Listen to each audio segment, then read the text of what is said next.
Crise na Lopsul chega ao Mato Grosso e a empresa anuncia desistência da operação de linhas intermunicipais no estado. Via São Garcia lança serviço com cabine-cama privativa na rota Maringá-Rio de Janeiro. A negligência de motorista da Gontijo com passageira com deficiência visual causa indignação nas estradas. O que esperar de lançamentos no transporte rodoviário em 2026? Vem aí o novo Torino? E você vai ver também. Valtur e Expresso Maia deixam de operar várias linhas interestaduais. A NTT, Detro e PRF intensificam fiscalizações contra o transporte clandestino. Transisach assume linha da Aviação Real no Paraná. Expresso União apresenta ônibus temáticos com destinos operados pela companhia. Salvador deve receber 700 novos ônibus em 2026. EPT de Maricá e Montes Claros devem receber ônibus elétricos. Bepobus deve trazer novidades ao mercado em 2026 e retoma a produção do modelo Citar. Novas incorporações no Grupo Comporte. A Val de Apucarana vai virar Penha? Até onde isso procede? Belo Horizonte ganha 3 novas linhas de ônibus. Sansetur passa a operar 2 novas linhas no Rio. De sinônimo de qualidade à frota velha. Empresas de Curitiba relatam impasse com a Urbis para renovação de frota. Mais de metade do sistema está com frota envelhecida. Justiça de São Paulo determina a soltura de ex-chefe da UpBus, investigada por crimes com o PCC. Você sabe qual o ônibus mais bonito do Brasil? O Jornal do Ônibus responde para você. Vagas de emprego. Guanabara e Águia Branca estão com oportunidades abertas. Esporte. São Paulo apresenta nova identidade visual de seu ônibus. E na alta temporada, sobrou até pro busão do Fluminense correr linha. Motorista é preso no Mato Grosso do Sul por dirigir ônibus batido com capacete de moto. Ônibus da Transurb colide contra 4 carros no Rio de Janeiro. Em São Paulo, incêndio destrói vários ônibus da Transolf dentro da garagem da empresa. No noticiário internacional, como a crise na Venezuela colaborou para o sucateamento dos ônibus do país. Ligeirinhos em Foz do Iguaçu e Londrina. O JO te conta detalhes deste caso. E ainda, reportagem especial. O que precisa mudar no combate ao transporte clandestino em 2026? Previsão do tempo, interatividade e muitas informações para você. Participe do Jornal do Ônibus através da seção de comentários. Essas e outras notícias você confere a partir de agora. Fique com a gente, já estamos no ar.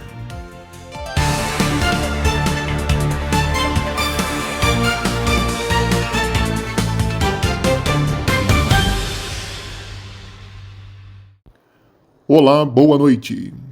O Jornal do Ônibus inicia hoje uma nova fase, mais moderno, dinâmico e informativo para você, do jeito que você aprendeu e passou a nos acompanhar.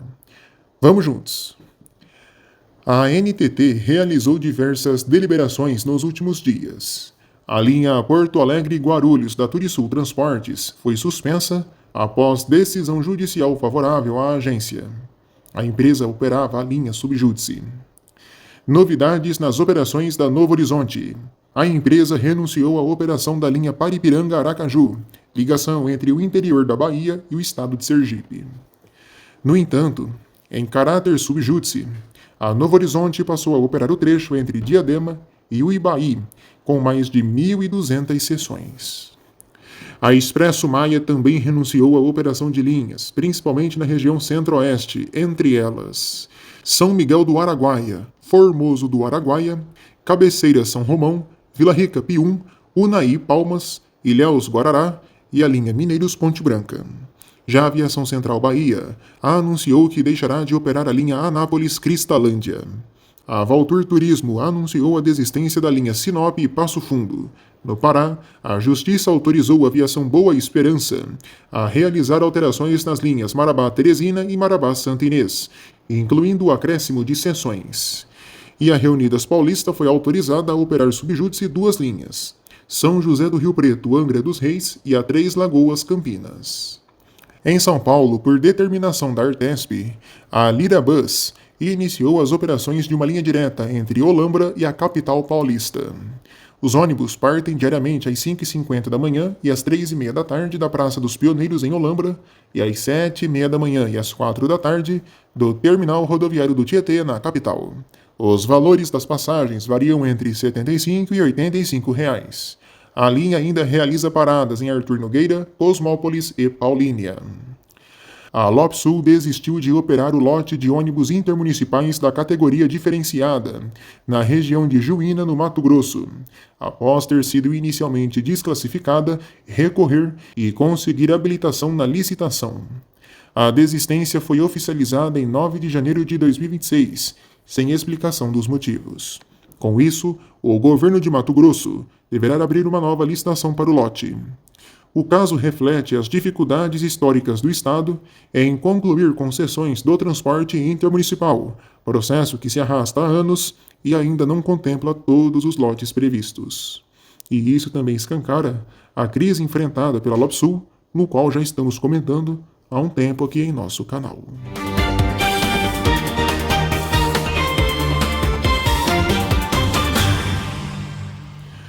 São mais dúvidas do que respostas. Como que pode e o porquê uma empresa que há cerca de um ano atrás ostentava veículos novos, modernos, de última geração e vários investimentos em conforto e na qualidade de seus serviços, anunciando inclusive expansão dos serviços. De um ano para cá, vimos o desmantelamento da empresa, a redução de serviços, redução no padrão de conforto, e a troca de ônibus novos, que estão à venda, por veículos mais velhos, ultrapassados, fabricados há mais de 10 anos. Por que a Lopsul tem feito esse tipo de movimento? São mais perguntas do que respostas. E nós aqui do meio rodoviário temos o interesse de saber o porquê a empresa está nessa situação. É algo a se refletir. A Guanabara tornou-se parceira oficial do Universo Espanta 2026, Festival de Verão do Rio de Janeiro, onde a empresa terá um espaço instagramável na Marina da Glória, com foco na valorização das conexões humanas.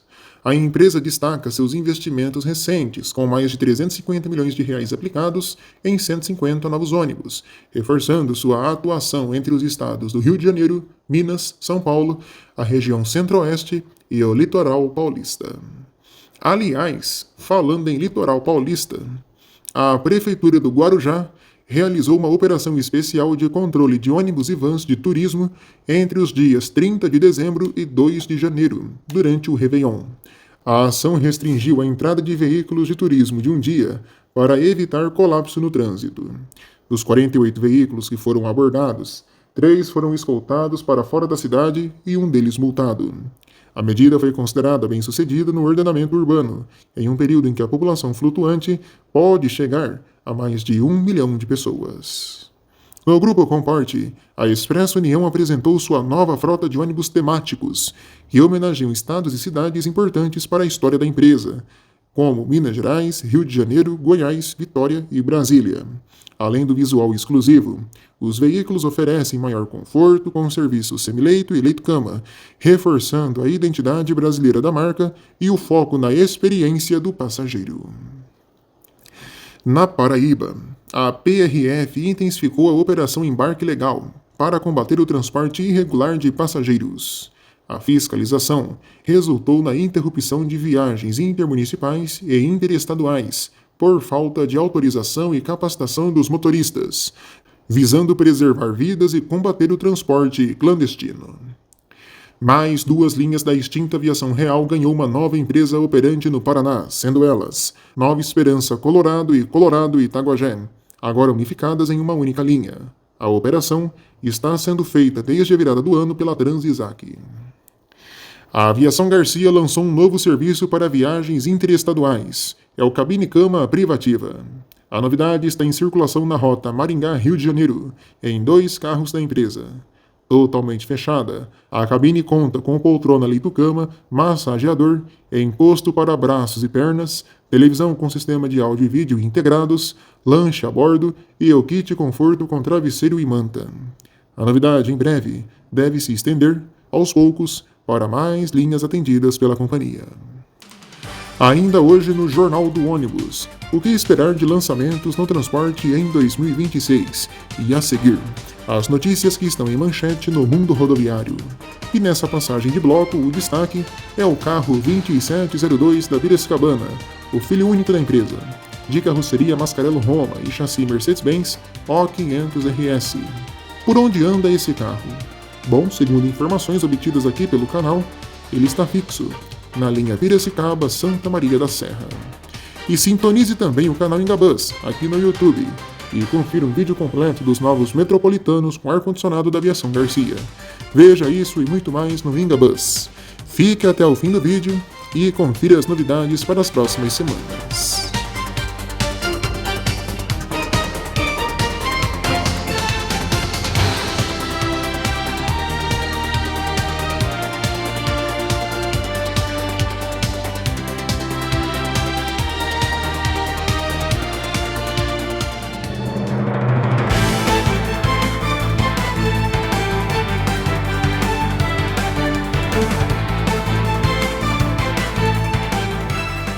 A Prefeitura de Jundiaí lançou um novo edital de licitação do transporte coletivo da cidade, que obriga as empresas a trazerem novos ônibus, realizarem testes com coletivos a gás e elétricos e operação sob demanda. O transporte coletivo de Embu das Artes deve trocar de empresa nos próximos dias. Sai a JTP Transportes e entra a Aviação Cidade das Artes, uma nova empresa fruto de uma parceria entre as viações Pirajussara e Miracatiba. Duas cidades do interior paulista estão com novas empresas na operação do transporte coletivo urbano. Em Franca, o Grupo Belarmino, por meio da Imperial Turismo, substituiu a Aviação São José. E em Fernandópolis, a Transporte Coletivo Grande Marília assumiu o sistema com o nome de Grande Fernandópolis. Mais de 1.500 ônibus foram multados no Rio de Janeiro por falta de ar-condicionado. A nova licitação do transporte coletivo da cidade do Rio não prevê reequilíbrio no contrato, em caso acabar o crédito sobre o ICMS do diesel. Também na capital fluminense, a CS Brasil venceu o processo para a locação de 25 ônibus de apoio ao BRT. A demanda de passageiros no transporte coletivo de Londrina, no Paraná, subiu mais de 9% nos últimos meses, devido a investimentos em infraestrutura, tecnologia e modernização da frota. Em Apucarana, 22 novos ônibus foram entregues para o sistema de transporte coletivo urbano, completando 50% da renovação da frota. No Ceará, com a falência da Aviação Santa Cecília de Fortaleza, a garagem que era utilizada pela empresa agora está alugada para a Real Maia e a Crateus Turismo. Macapá, no Amapá, ganhou um ônibus turístico para a operação de rotas pela cidade. Você sabe qual o ônibus mais bonito do Brasil? A pintura dos elétricos de Manaus foi eleita a mais bonita do nosso país, no 56º concurso de pinturas de frota. BYD Chile e Metbus concluem renovação de 950 ônibus elétricos e consolidam Santiago como referência global em transporte zero de emissões. Essas foram as principais notícias em manchete desta edição.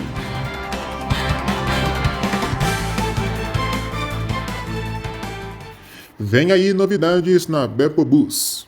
Após a fabricante passar por um período difícil durante a pandemia, onde a produção foi quase nula, a montadora dá sinais de recuperação. Recentemente foram comercializados diversos micro-ônibus do modelo Nasri, que recebeu uma reestilização para o mercado nacional, principalmente para empresas pequenas, várias unidades para o governo de Minas e exportações para o Chile.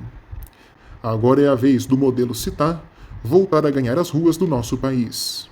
Foram divulgadas imagens de uma nova unidade produzida no fim de 2025, sobre o chassi Mercedes-Benz OF1726L. Resta agora saber se a produção agora realmente vai engrenar ou se a Bepobus continuará a focar somente no segmento de micro-ônibus. Fato é, a fabricante, mesmo tendo uma linha de produção mais limitada, comparada às grandes do setor, merece maior destaque e espaço no mercado, principalmente pela qualidade e robustez de suas carrocerias. E já que estamos nesse assunto de fabricantes, montadoras e modelos de ônibus, o que podemos esperar para esse novo ano que se inicia? 2026 já começou e com ele surgem várias expectativas no meio rodoviário de atualizações e lançamentos que podemos ter. O que nos aguarda? O que o mercado nos reserva? Vamos hoje, aqui no Jornal do Ônibus, a analisar as possibilidades de cada fabricante, tanto de carroceria, tanto de chassis, e dizer: será que teremos novidades nos próximos meses? Bora lá! Bora começar falando da Caio. Bom, analisando aqui os modelos que a Caio tem, né? Hoje a fabricante é voltada principalmente para o segmento de ônibus urbanos e micro-ônibus. Quando se fala em ônibus urbanos da Caio, podemos dizer que a fabricante tem hoje um portfólio completo, que vai desde veículos menores até articulados e biarticulados. O Apache Hip 5 e o Millennium 5 têm se consolidado cada vez mais na liderança do segmento de urbanos, e pode ter certeza que a Caio não vai mudar esses modelos tão cedo.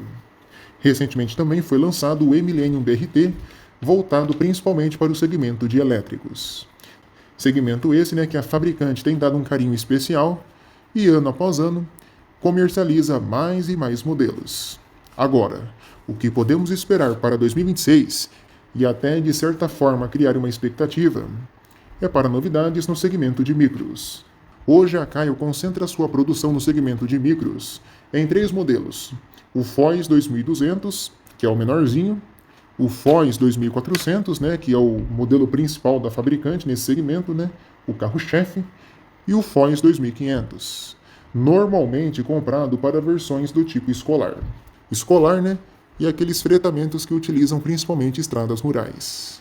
São 3 modelos que têm um design mais ultrapassado, mais antigo, né, que carecem de uma atualização e quem sabe, por que não, sonhar com novidades para esses 3 modelos neste ano de 2026. Quem sabe, né, eles recebam aquele facelift do Apache Hip 5. É de se esperar. Uma outra fabricante que é legal a gente comentar é a Comil. A Comil hoje concentra sua produção principalmente para o segmento de rodoviários e para o segmento de fretamento.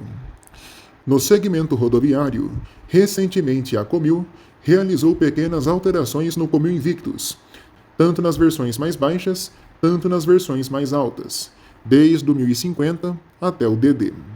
Essas pequenas alterações foram realizadas em cima de um modelo lançado há praticamente 10 anos, né? O que a Comil fez foi a mesma coisa que a Marco Polo fez lá no passado com o G7. Fabricou o G7 até 2018 e de 2018 em diante, né, uniu o G7. É a mesma coisa a Comil. De 2017, que se eu não me engano, se não me falha a memória, foi o ano de lançamento do Invictus, né, até 2023 produziu um modelo. De 23 até o momento, um outro modelo. A base é a mesma, a estrutura é a mesma, o design também, mas recebeu algumas alterações. Cria-se, óbvio, né, para 2026, a expectativa de uma nova geração de modelos da Comil no segmento rodoviário. Segmento esse que a fabricante, sem dúvidas, é forte, tem bastante presença e um mercado cativo. E outra, a Comil saiu de recuperação judicial, né, minha gente? Então, seria muito bom, né, celebrar esse momento com um modelo novo, ousado, diferente da concorrência. Quem sabe? Mas, quando se fala em Invictus, digamos assim, há alguns anos atrás, né, em 2023, o modelo recebeu algumas alterações. Agora, quem realmente está parado no tempo são os modelos PIA e as versões mais baixas do Campione, versões de fretamento, não só do Campione, mas também do Versatile. Essas versões mais baixas do Versatile e do Campione, o Campione 3.25 e o 3.45, merecem, né, uma atualização. São modelos que também vendem bastante no mercado, têm um público cativo, né, empresários que sempre compram desse modelo e, na minha visão, né, necessitariam de atualizações, de mudanças, né, uma modernização. Quem sabe? 2026 pode ser um ano de novidades na Comil, não é mesmo? Até porque, com a fabricante saindo da recuperação judicial, fica mais fácil realizar novos investimentos. E é claro, não esquecer da linha urbana. O Svelto, vamos ser sinceros, precisa urgentemente de atualizações, de alterações. É praticamente o mesmo modelo desde o ano de 2008, recebendo pequenas mudanças ano após ano. A primeira foi em 2012, depois outra em 2017 e mais uma em 2019, principalmente com a versão BRS, que somente a Expresso Nordeste aqui do Paraná comprou. No mais, minha gente, a Comil, na minha visão, eu vejo fazendo isso. Quem sabe, né? 2026 seja um ano de novidades na fabricante. Pulando para Santa Catarina, a gente tem que comentar, claro, sobre a Buscar. A Buscar é o seguinte: a linha NB1 parece que agora está começando a engrenar no mercado, né? Cada vez mais têm surgido empresários interessados nesse modelo.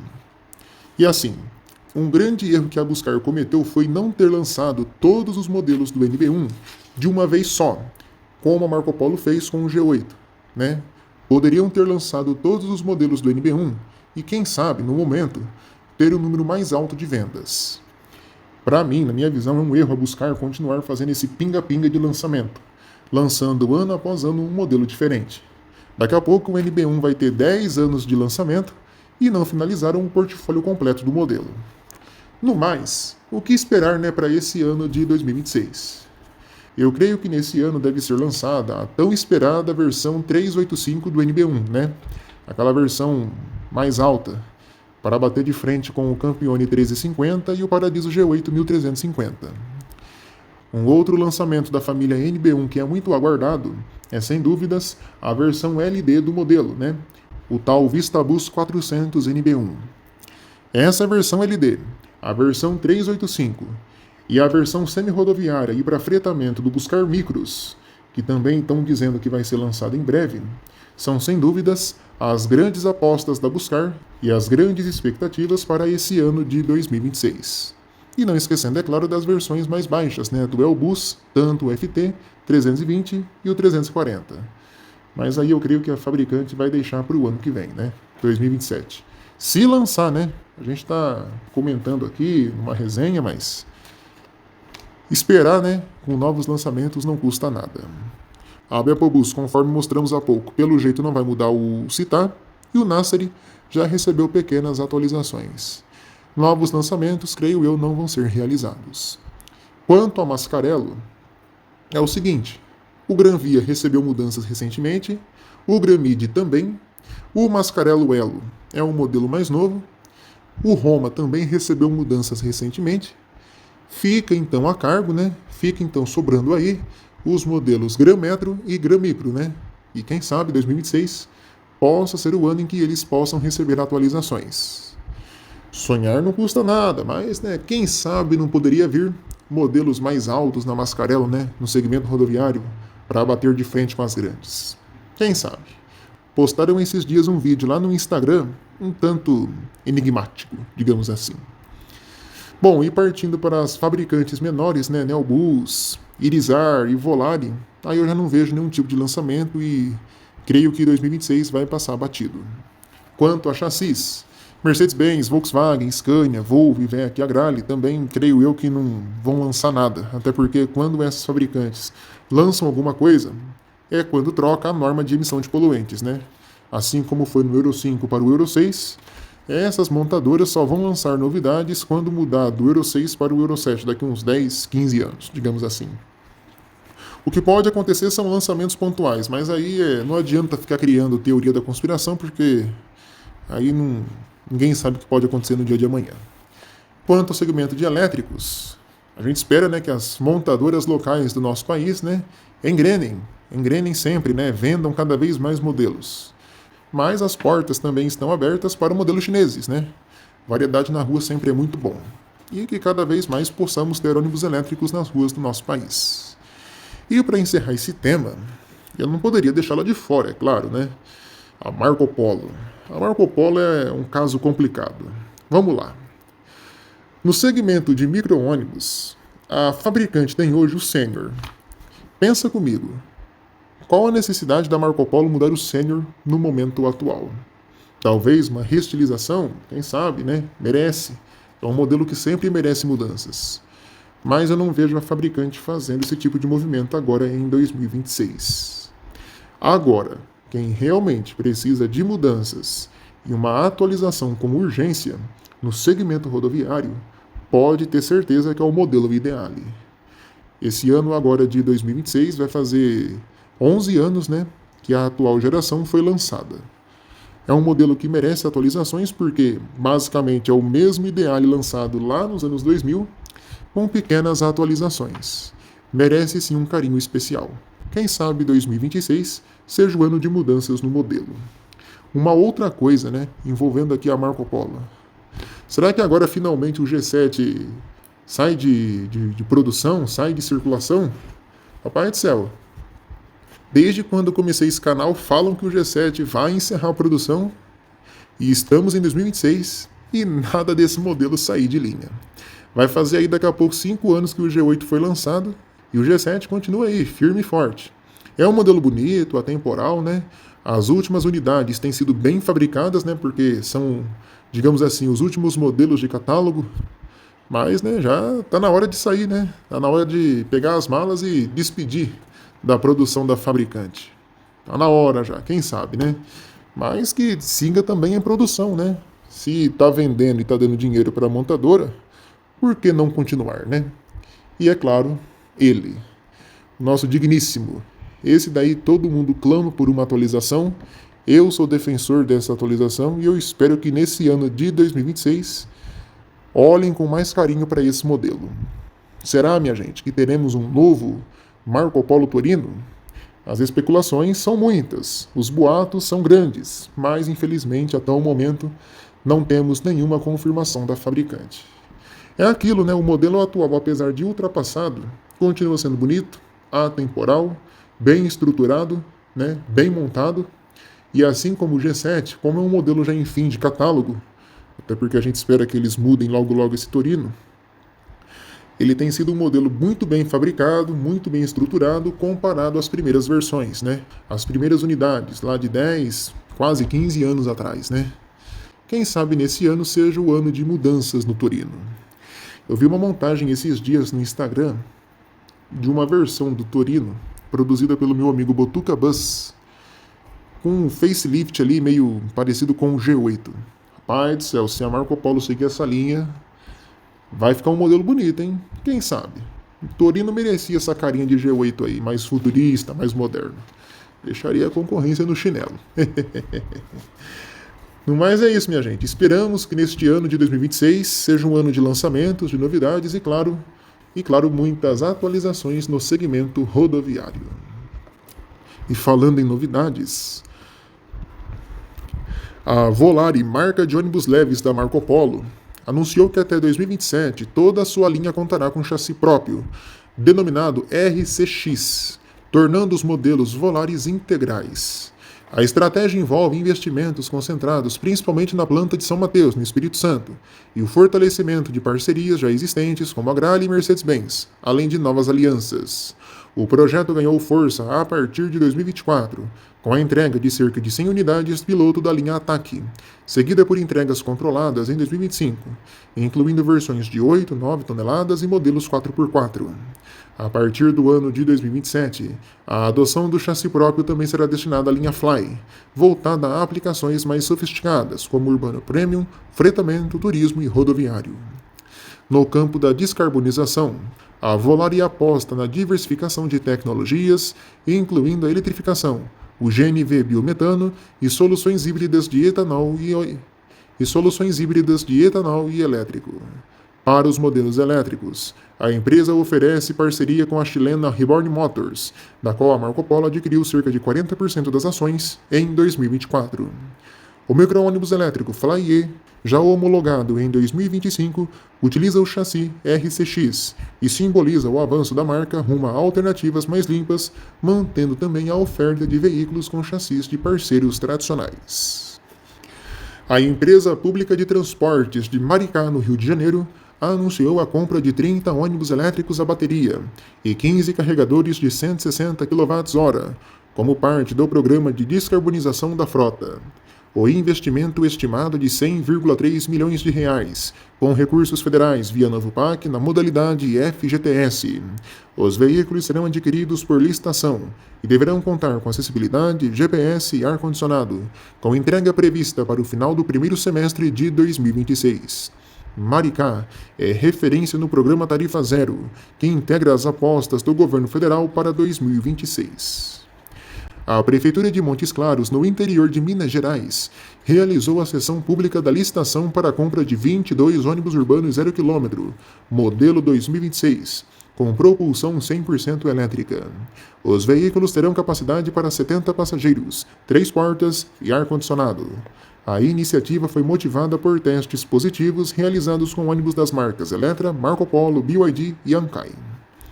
O edital estabelece requisitos como câmera de ré com monitor colorido de 7 polegadas, tacógrafo digital com registro contínuo de 24 horas, autonomia mínima de 250 km, potência mínima de 210 kW e padrão de recarga CCS2, com tempo de carregamento entre 2 horas e meia e 3 horas. Para ampliar a concorrência, a licitação foi dividida em 2 lotes e incluirá testes práticos de campo para verificar a adequação dos veículos às condições viárias e topográficas da cidade. A Prefeitura de Salvador, na Bahia, anunciou que pretende adquirir cerca de 700 ônibus 0 km com ar-condicionado em 2026 para o sistema de transporte coletivo. O anúncio ocorre em meio a críticas após o reajuste da passagem, que passou de R$ 5,60 para R$ 5,90 em janeiro deste ano. Segundo o secretário de Mobilidade, Pablo Souza, os veículos serão distribuídos entre as operadoras e linhas do sistema. Cerca de 300 ônibus dessa frota serão viabilizados por meio de um financiamento de R$ 264 milhões junto ao BNDES. A meta da Prefeitura é alcançar 100% da frota climatizada até 2028. Além disso, o município negocia com o Banco Mundial um financiamento para a compra de aproximadamente 100 ônibus elétricos a bateria, que também fazem parte do plano de modernização e climatização da frota.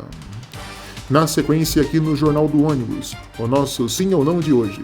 E logo depois, as vagas de emprego disponíveis no mundo rodoviário. Voltamos em instantes.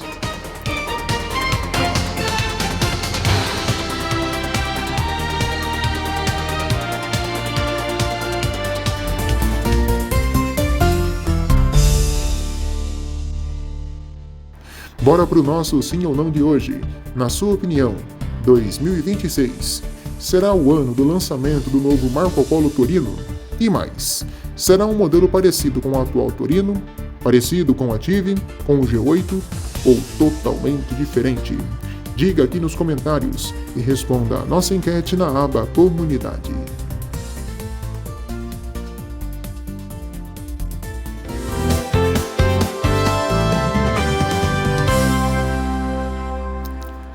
Hora da gente falar de emprego aqui no Jornal do Ônibus. A Expresso Guanabara abriu várias vagas de emprego em cidades no Nordeste, abrangendo áreas operacionais, administrativas, de manutenção, programas de aprendizagem e oportunidades exclusivas para PCDs. As vagas serão distribuídas entre Fortaleza, Sobral, Teresina e Recife, com funções como auxiliar de serviços gerais, mecânico treine, manobrista, bagagista e aprendizes administrativos e de mecânica. O processo seletivo é 100% online, realizado pela plataforma oficial da empresa. Já a Aviação Águia Branca está com amplo processo seletivo em todo o país, com destaque para a contratação de motoristas rodoviários, oferecendo 30 vagas por cidade, em 9 localidades estratégicas. As contratações são em regime CLT, com um pacote completo de benefícios. Para os motoristas, são exigidos CNHD ou E, curso de transporte coletivo atualizado, exame toxicológico válido e experiência em viagens rodoviárias. Além dos motoristas, a empresa oferece também vagas para agente de vendas, inclusive PCDs, auxiliar de serviços gerais, agente de vendas e coordenador de praça, em diferentes estados. As candidaturas devem ser feitas exclusivamente pelo portal oficial de vagas da Águia Branca, onde estão disponíveis todos os detalhes do processo seletivo. Lembrando que não adianta enviar o currículo aqui para o canal. As vagas só vão ser obtidas entrando em contato com a empresa de ônibus. Boa sorte a todos! O Sistema de Transporte Coletivo de Curitiba, no Paraná, historicamente referência nacional em mobilidade urbana, enfrenta defasagem na frota. Atualmente, cerca de 749 ônibus, aproximadamente metade do total, operam acima da idade máxima permitida, com 10 anos ou mais de uso. Entre eles, destacam-se 101 biarticulados vencidos, correspondentes a 61% da frota desse tipo de veículo, e 265 ônibus comuns, fora da vida útil, o que representa ali 55% da frota. Esses veículos não possuem ar-condicionado, apresentam mais ruído, trepidação, poluição e estão associados a quebras frequentes, atrasos e viagens incompletas. Segundo o CETRANSP, sindicato que representa as empresas operadoras do sistema, a renovação da frota depende de autorização da URBS, órgão gestor do sistema. As viações solicitam liberação para a substituição da frota desde o ano de 2017, mas o processo foi interrompido pela pandemia em 2020 e retomado somente em dezembro de 2024. Entre 2017 e 2020, foram comprados 536 ônibus novos para o sistema, e entre dezembro de 2024 e setembro de 2025, apenas 202 veículos foram incorporados, número esse insuficiente diante da frota vencida. A expectativa de mudança está ligada à nova licitação do transporte coletivo curitibano. O novo modelo prevê investimentos de 3,7 bilhões de reais a 4 bilhões em 15 anos, além da ampliação da frota para 1.234 coletivos e forte aposta na eletrificação, com 245 ônibus elétricos nos primeiros 5 anos e mais de 1.000 veículos ao longo do contrato. Os novos ônibus terão ar-condicionado e câmeras de segurança. Apesar disso, especialistas apontam riscos no edital preliminar, como possíveis entraves jurídicos, exigência elevada de capital mínimo, dúvidas sobre a divisão operacional por lotes e tipologia de veículos, além também de impactos da eletrificação na infraestrutura elétrica da cidade, falta de clareza sobre efeitos do futuro VLT metropolitano e a possibilidade de restrição à concorrência. A URBS afirma que ajustes serão feitos, incluindo mudanças no capital mínimo exigido, e garante que há amparo legal e planejamento energético para a frota elétrica. A licitação de Curitiba é vista como uma grande oportunidade para modernizar o sistema e recuperar o protagonismo da cidade no transporte público, mas também como um processo delicado que pode ser questionado ou até barrado se as inconsistências não forem corrigidas.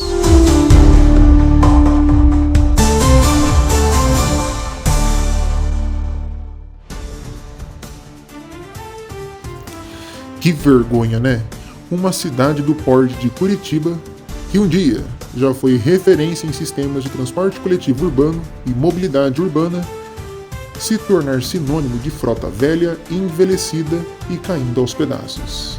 Eu entendo, os veículos de Curitiba, em grande maioria, têm uma boa conservação, são veículos que se mantêm inteiros, não causam tantos transtornos para a população, mas se a cidade é modelo e referência em alguma coisa, que no caso de Curitiba é referência em transporte coletivo urbano, não pode manter veículos velhos em operação. Se você é sinônimo de qualidade em alguma coisa e quer se manter nessa posição, precisa ser referência no meio e se manter na posição de vanguarda, coisa que não tem acontecido nos últimos anos em Curitiba. E que papelão da URBS, hein? Demorar tanto tempo assim após a pandemia para autorizar a compra de ônibus novos. Lá por meados de 2022, já poderiam ter muito bem autorizado a compra de veículos mais novos. Que situação se envolveu o transporte coletivo de Curitiba. A Prefeitura de Belo Horizonte anunciou a criação de 3 novas linhas de ônibus que integrarão a grade horária do transporte público aos domingos.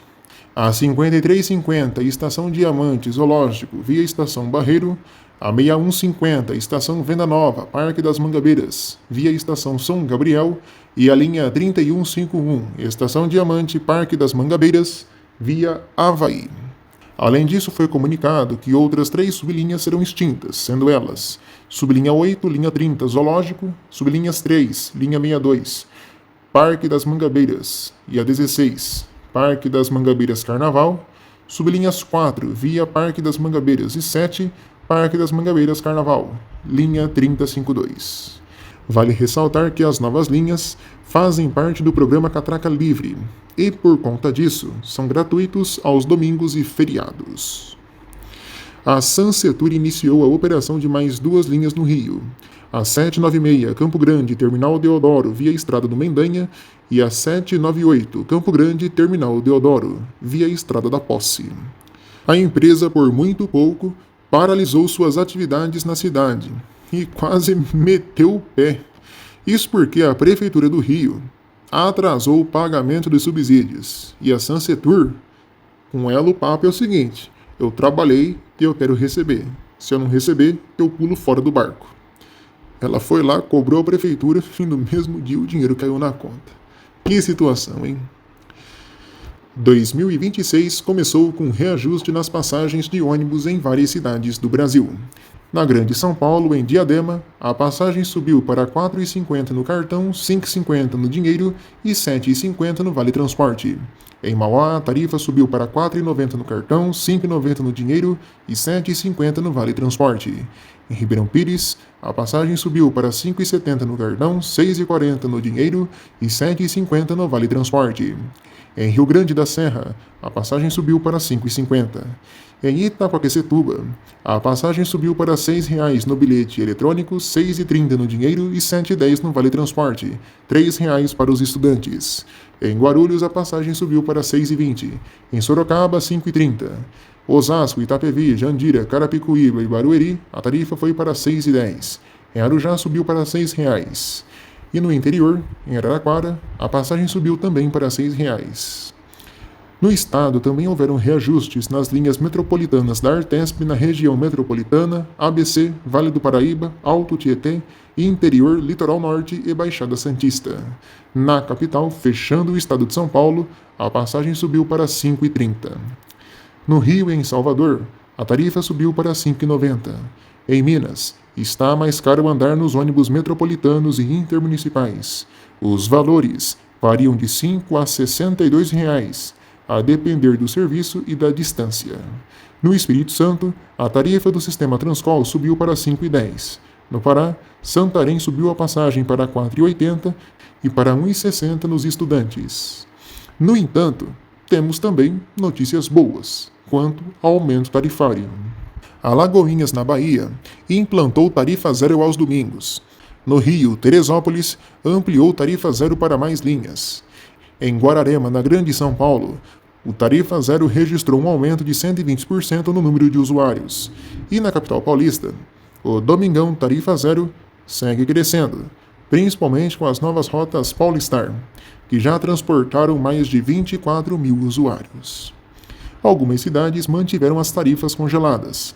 Taboão da Serra em R$ 5,80, Cotia em R$ 5,30 e Curitiba a R$ 6,00. A Justiça de São Paulo soltou o presidente afastado da UpBus, Biratã Cunha, e o sócio Alexandre Brito, presos desde o ano passado por suspeita de ligação da empresa com o PCC. Eles respondem em liberdade com medidas cautelares. A UpBus está sob intervenção e deixará o sistema de transporte coletivo de São Paulo com seus contratos sendo transferidos para a Alfa Rodobus. O furto de módulos eletrônicos e tacógrafos de ônibus segue sendo um problema nacional. Agora em janeiro, 12 módulos foram roubados em Itu, na Grande São Paulo, causando falhas no serviço. Autoridades apontam a atuação de quadrilhas interestaduais e defendem a integração entre políticas dos estados para combater o crime, que afeta diretamente a operação do transporte coletivo. Veja a seguir no Jornal do Ônibus as manchetes esportivas e, na sequência, reportagem especial: o que mudar no transporte clandestino em 2026. Voltamos já.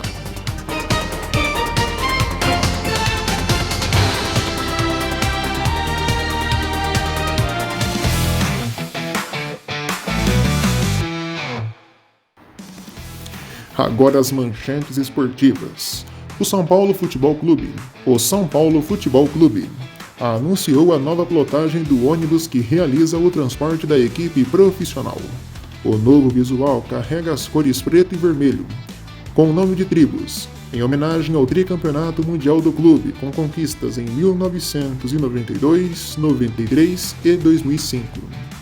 Há ilustrações do escudo e de ídolos do time. E no Rio de Janeiro, hein? Rolou aquela resenha com o ônibus do Fluminense. Muitos aí estão achando que o time está em crise, em situação difícil, alugando ônibus para fazer linha regular. É claro que não, né, minha gente? Ainda mais o Fluminense, né? Jogou o Super Mundial, lucrou bastante, né? Acabou ganhando uma renda boa lá no Mundial. Esse veículo aí do Fluminense, minha gente, ele pertence à Autoviação 1001, patrocinador oficial do time. E no fim de ano, né? Já que a delegação do time está de férias, a empresa, para não deixar o ônibus parado, botou ele para a estrada, meu amigo, para fazer linha. E aí, né, o pessoal na rodoviária, né, de qualquer cidade lá do Rio vendo, fez um vídeo e postou. Aí, né, os comentários ficam a cargo de vocês.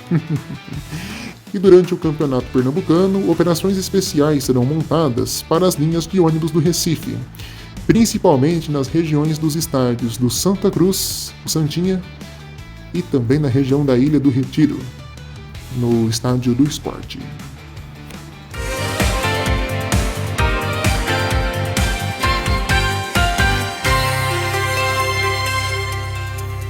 O combate ao transporte clandestino no Brasil precisa mudar de estratégia em 2026.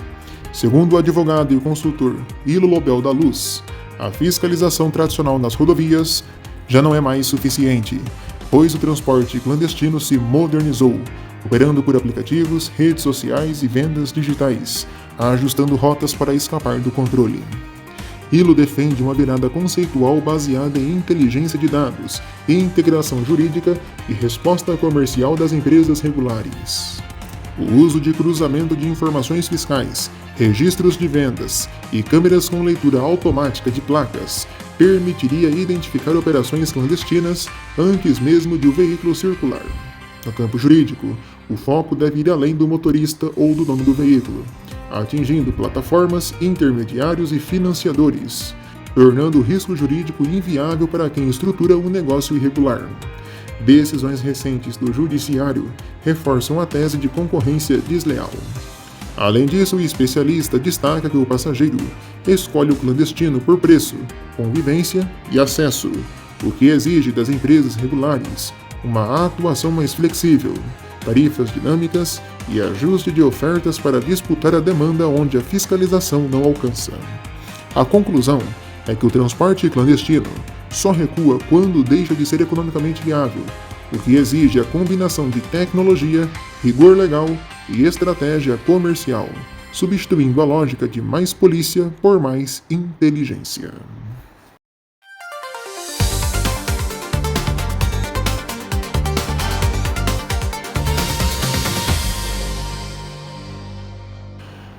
A voz do povo aqui no Jornal do Ônibus. Um vídeo que circula nas redes sociais, com forte repercussão, trouxe à tona um debate sobre a acessibilidade e o preparo no transporte rodoviário.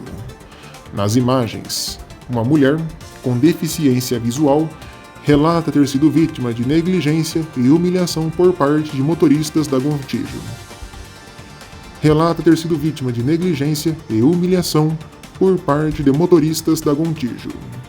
Segundo a passageira, os funcionários da empresa teriam se recusado a prestar o auxílio necessário para o embarque e a acomodação, alegando que não era obrigação deles.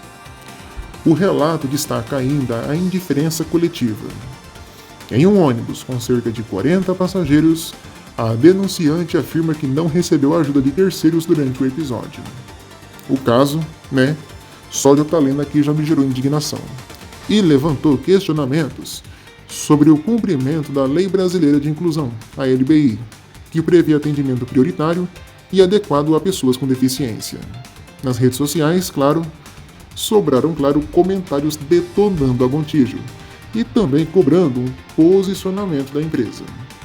Esse episódio contrasta com exemplos recentes de boas práticas de inclusão em outras viagens, em outras empresas, evidenciando a falta de padronização no treinamento das equipes. Até o momento, a discussão foca na necessidade de capacitação obrigatória para motoristas e na responsabilidade social das empresas de transporte. Que pouca vergonha da Gontijo, né? Não só da própria Gontijo, mas principalmente dos profissionais da empresa, onde já se viu, cara, uma pessoa com deficiência, uma pessoa que necessita de ajuda, recebeu o comentário de um motorista, um profissional do setor. Ah, não é minha obrigação, que não sei o quê. Cara, tenha empatia pelo próximo, tenha respeito pelo próximo. A pessoa não tá pedindo essa ajuda à toa. Ela tá pedindo ajuda porque ela precisa. Ela tem um tipo de comorbidade, um tipo de deficiência. Ah, gente, pelo amor de Deus, né? Em pleno ano de 2026, ainda tem que noticiar esse tipo de coisa aqui no canal. Ah, faça-me o favor. E além da negligência desses motoristas, a servenguice de todos os passageiros que estavam a bordo desse ônibus, em nenhum deles se prontificar e levantar a bunda da poltrona para ir ajudar a passageira. Que lamentável. Vergonhoso. Gente, eu não sei como que vai sair a imagem desse vídeo. Eu provavelmente vou aparecer toda descabelada pra vocês. Mas eu tô gravando esse vídeo pra pedir socorro, porque eu tô viajando pela Gontijo, de Montes Claros pra São Paulo. Montes Claros, pra quem não sabe, é minha cidade natal, e eu moro em São Paulo. E, assim, eu viajo sozinha há quase 10 anos, desde que eu saí de casa. E essa tá sendo a pior experiência que eu já tive em uma viagem na minha vida. Pra quem não sabe, os motoristas, eles têm obrigação de dar o suporte pra gente dentro do ônibus. Então, assim, tem uma parada, eles têm que descer com a gente e levar a gente até um funcionário do ônibus, do grau, pra que o funcionário possa dar o apoio ali pra ir no banheiro, pra fazer todas essas coisas. Foi um motorista com a gente até Belo Horizonte, e esse motorista, ele foi extremamente grosseiro comigo. Ele se recusou a me dar o apoio, ele falou que não ia me dar o apoio, que essa obrigação não era dele. As pessoas do ônibus começaram a chamar ele, ele simplesmente se negava a ir, até que por fim ele foi e me deu apoio, me levou até a funcionária, me jogou em cima da funcionária como se eu fosse um lixo, e falou: tá aqui, ó, vocês veem o que vocês fazem, que ela não deveria estar viajando sozinha. E dentro do ônibus também ele falou isso várias vezes: você não tem que viajar sozinha, não sei quem te deixou viajar sozinha, porque essa obrigação não é minha. Aí, beleza, trocou o motorista, eu achei que as coisas tinham se resolvido, mas não. Agora teve a segunda parada que eu tento descer, eu desci até a porta do ônibus sozinha pra encontrar o motorista, só que a partir da porta, ele falou que não ia me ajudar, que ele não ia me guiar até a pessoa. Eu não sei onde eu tô parada na porta com frio.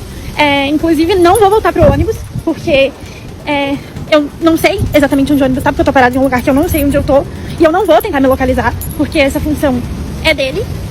E ele falou que ele não ia me ajudar, que se algum funcionário do posto viesse até aqui, eu ia ser ajudada, senão ele não ia perder os 20 minutos de café dele pra me levar até o funcionário, coisa que ele demoraria 2 minutos. Eu ainda pedi pra ele voltar aqui porque eu ia gravar, porque eu ia fazer uma reclamação pra própria Gontijo e eu queria ter provas, e ele se recusou a voltar e me deixou aqui sozinha. Simplesmente, eu tô aqui parada em um lugar que eu não sei onde eu tô, com frio, com a minha bexiga explodindo de vontade de ir no banheiro, e o motorista se recusou a me ajudar. Denúncia na Bahia. Um telespectador aqui do canal nos mandou imagens do interior de um ônibus rodoviário da Rota Transportes, modelo Paradiso G8. Falta de manutenção na estrutura do sanitário, peças se soltando e vários barulhos de trepidação da carroceria. Também foi relatado muita água no sanitário do ônibus com forte odor. Não tem mais o que falar da rota também, né? A região ali do sul da Bahia sofre com a empresa. Uma bronca da população também é pelo alto valor pago nas passagens e a entrega de um serviço ruim, mal executado e cheio de falhas. Pessoal da rota, bora melhorar aí a qualidade dos serviços? Que pelo jeito, a coisa tá feia lá no interior da Bahia, hein? Pelo amor de Deus.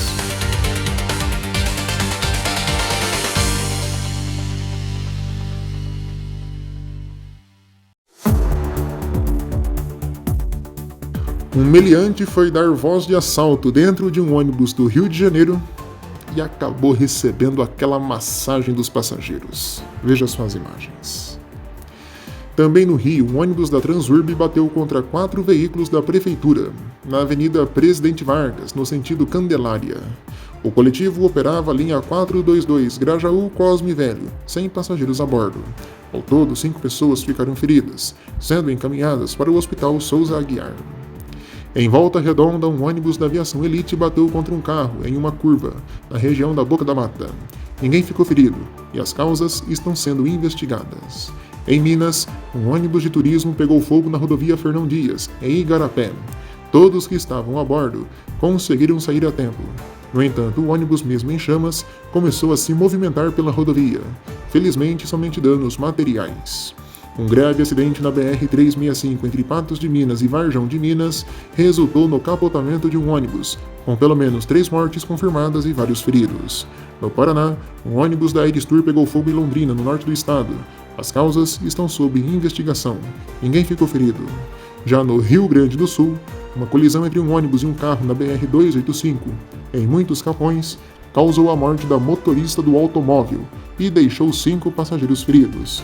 O ônibus transportava turistas da Argentina que seguiam para Santa Catarina. No Mato Grosso do Sul, olha só essa história. Um motorista de um ônibus foi autuado pela PRF por dirigir um coletivo, primeiramente batido, todo avariado, estourado na dianteira, utilizando um capacete. E não para por aí. Além da avaria, o ônibus ainda possuía pneus gastos e disco tacógrafo inoperante.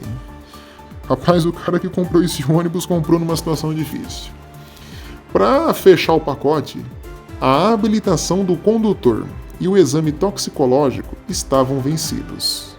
O motorista informou que comprou o ônibus pela internet e que, pelo alto custo do guincho, optou por levar ele pela estrada, rodando, seguindo viagem. Ele saiu do Mato Grosso e seguia para São Paulo. Olha que perigo. O condutor foi liberado, mas o veículo, claro, óbvio, foi apreendido. Em São Paulo, um incêndio na garagem da Transolf, em Parelheiros, destruiu ao menos 2 coletivos da empresa, sem feridos. A suspeita é de pane elétrica. Também na capital paulista, um ônibus da Pêssego perdeu o controle em Guaianazes durante uma forte chuva e derrubou o muro de um imóvel. Ninguém ficou ferido. Os casos estão sendo apurados pela SP Trans. E no Ceará, um ônibus de turismo da Planeta Tour tombou na CE 085, em Paraipaba, deixando ao menos 7 feridos.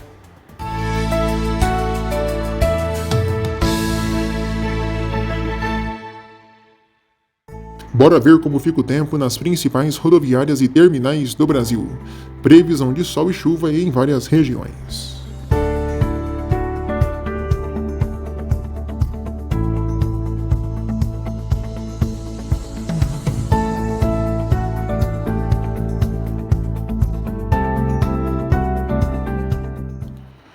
Já se encaminhando para o fim desta edição, vai aqui uma constatação sobre a atual situação da Venezuela, o nosso país vizinho.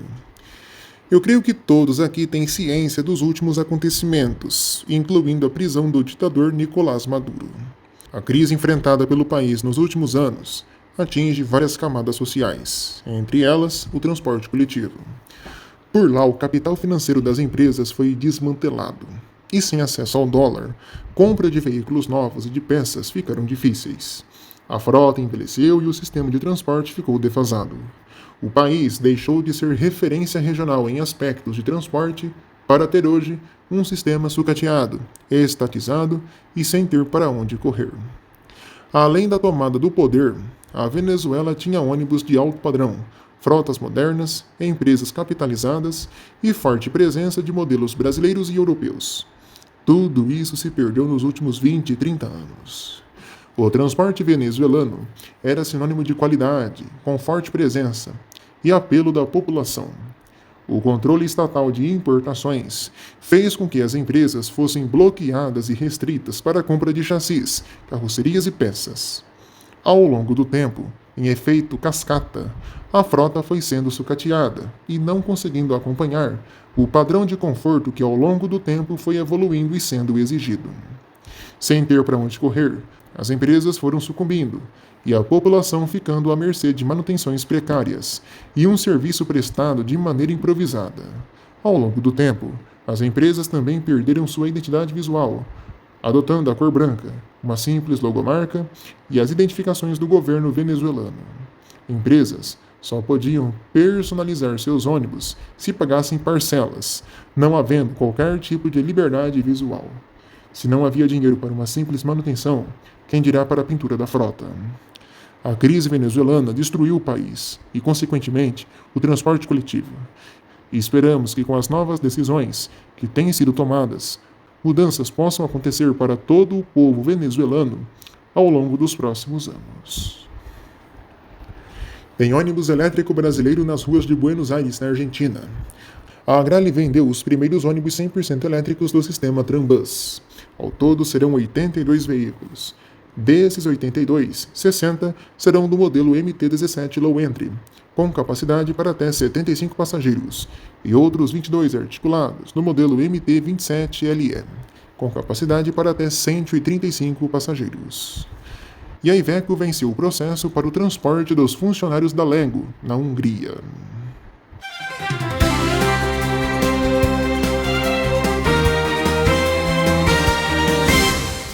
Bora pro nosso Direto ao Ponto, nosso canal direto de interatividade do canal entre eu e você, telespectador do Jornal do Ônibus. O Leonardo pergunta se eu sei de alguma novidade de renovação na Expresso Fênix. No momento, Léo, não tô sabendo de nada. Sabendo de algo, informo aqui no canal. O Ícaro pergunta como funciona o letreiro de um ônibus. Bom, nos modelos mais novos é tudo digital. A empresa faz a programação das linhas em um aplicativo ou site da marca do itinerário e coloca nele via Bluetooth ou pendrive. Aí cabe à empresa distinguir código para as linhas que ela opera. No passado era tudo de lona, né? Feito na mão. O João Guilherme quer saber do porquê o 06 da Mercedes não vem mais com aquele som de turbina em modelos equipados com ar-condicionado. Então, João, era uma grande demanda de motoristas e passageiros que esse barulho sumisse. Porque, né, vamos ser sinceros, é irritante demais aguentar isso o dia todo. E os chassis também, né, vão evoluindo. Então a tendência sempre é haver mudanças e melhorias tanto para o operador, passageiro e a empresa. Já o Silvio pergunta do porquê os ônibus do BRT de Goiânia são todos limitados. Eu creio que essa limitação que você está falando aí, Silvio, seja de velocidade. Então, hoje em dia praticamente todo ônibus urbano é limitado, né, em sua maioria a 60 km. São pouquíssimas e raríssimas exceções. E esses aí também, né, o Silvio, operam em corredor, né? Normalmente esse tipo de veículo já vem limitado de fábrica. O WL Mobilidade quer saber a minha opinião da Express Garden. Bom, eu já falei várias vezes aqui no canal, não preciso ficar repetindo. É uma empresa que infelizmente se sucateou ao longo dos anos, reduziu bastante, né, suas operações e, quem sabe, né, tende a se recuperar. A expectativa é para que se recupere, né? A gente não quer ver mais uma empresa fechando. Mas, infelizmente, né, dadas as últimas notícias, é uma situação bem difícil que a Gardenia tem vivido. O Wesley Araújo quer saber dos lançamentos da Latibus nesse ano. Conta pra mim também, Wesley. Também tô querendo saber, meu filho. Vamos aguardar, meu filho. Vamos aguardar, porque tem muita coisa ainda para acontecer nesse ano que tá só começando. A Emily pergunta sobre o transporte urbano de Sarandi, aqui no Paraná, se há previsão de volta. No momento, Emily, não estou sabendo de nada. A prefeitura tem tentado, mas nenhuma empresa ainda se interessou pelo sistema. E por fim, o nosso amigo quer saber do porquê o multiplex da Marco Polo encolheu de tamanho comparado aos primeiros G8 fabricados lá no passado. Então, eles fizeram isso por causa das várias reclamações dos primeiros G8, né, nas falhas do multiplex. Esses modelos mais novos têm um sistema mais simples e robusto, o que facilita a operação e reduz custos para a empresa. O Dedro, no Rio de Janeiro, realizou a primeira ação de operação controle térmico, fiscalizando o funcionamento do ar-condicionado em ônibus e vans do transporte intermunicipal no estado do Rio. A ação ocorreu de forma simultânea em 4 terminais e resultou na vistoria de 131 veículos, com 10 autos de infração aplicados por irregularidades como ar-condicionado inoperante, excesso de passageiros em vans e problemas de documentação. A iniciativa busca garantir conforto e segurança aos passageiros durante o verão, período em que 92% da frota intermunicipal já é climatizada, e seguirá ao longo da temporada, ampliando a fiscalização em todo o estado. Em 2025, quase 500 veículos já foram fiscalizados, com 46 autuações relacionadas ao mau funcionamento do ar-condicionado.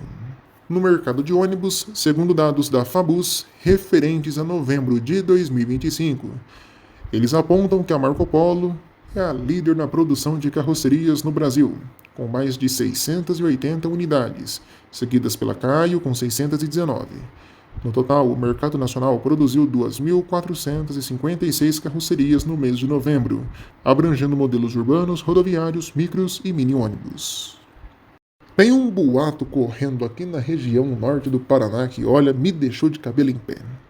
A Val de Apucarana, Aviação Apucarana, empresa que pertence ao Grupo Comport, vai virar penha?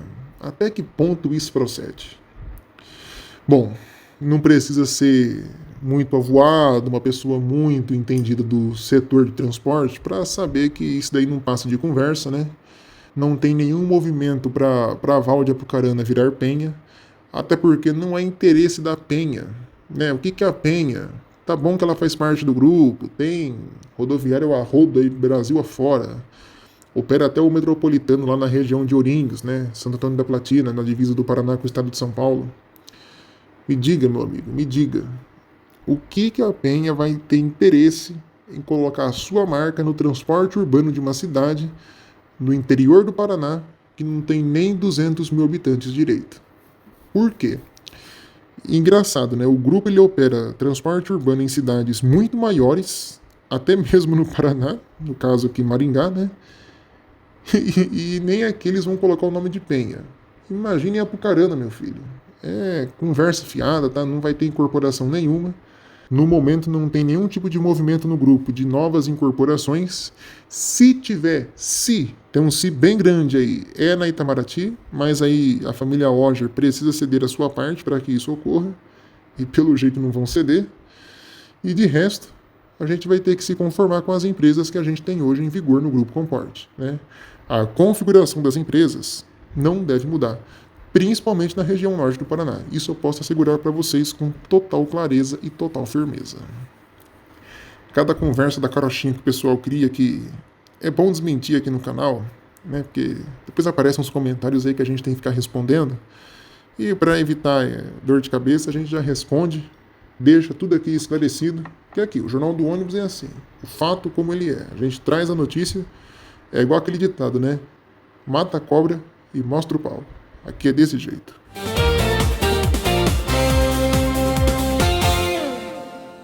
O nosso destaque do dia. Olha só que destaque legal.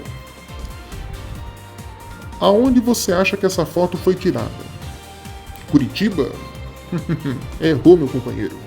A foto é de Foz do Iguaçu, no oeste do Paraná, no ano de 1997, durante os Jogos Mundiais da Natureza, que reuniu mais de 800 atletas em 55 países. Por algum tempo, Foz do Iguaçu contou com um sistema de ligeirinho, idêntico ao da capital do estado. Na época dos Jogos, 3 linhas foram colocadas em circulação, com um dos itinerários, indo até o Paraguai e a Argentina, percorrendo mais de 44 quilômetros na Terra das Cataratas.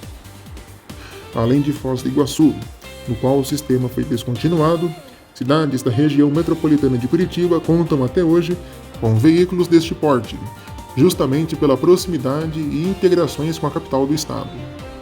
E Londrina, no norte do estado, que assim como Foz, no passado realizou testes neste sentido. Na capital do café, os testes foram feitos em 1998 na Expo Londrina, na linha direta entre o Terminal Central e o Parque de Exposições Ney Braga. Apesar das notícias nem sempre muito boas e positivas que mostramos aqui no canal, sempre é bom contar boas histórias. Uma noiva de 30 anos surpreendeu o pai, motorista de ônibus há mais de 36 anos, ao homenageá-lo em seu casamento chegando de ônibus à festa, que ocorreu em General Salgado, no interior de São Paulo. José Olímpio, conhecido como Zezão, garantiu o sustento de Brenda e de toda a família por meio do trabalho de motorista. A ideia surgiu durante o planejamento do casamento. Para Brenda, era muito importante que fosse algo simbólico que representasse tudo o que ela viveu e as pessoas que sempre estiveram ao seu lado, especialmente Zezão, que sempre esteve presente em sua rotina. Ela disse que percebeu que ela merecia algo que traduzisse toda essa história de gratidão. A celebração foi realizada no último dia 27 de dezembro, marcada por emoção e simbolismo. Além de selar o amor e a união entre Brenda Carlas Borges e Pedro Primo Bonfante, a atitude da filha deixou o coração de José Olímpio, de 65 anos, cheio de gratidão. Ela diz: "Foi impossível segurar a emoção. Ver meu pai emocionado daquele jeito foi como ver toda a nossa história passando diante dos nossos olhos. Senti orgulho, gratidão e um amor imenso. Naquele momento, percebi que a surpresa tinha ido muito além do que eu imaginava", relatou a servidora pública. Que coisa bacana, hein? Que história legal. Que jeito bacana da gente encerrar o nosso Jornal do Ônibus. E já para ir terminando, eu falei para vocês aqui nessa edição de um vídeo da Mascarello lá no Instagram. Dá só uma olhada. Meio enigmático, né? O que será que estão aprontando? Façam suas apostas.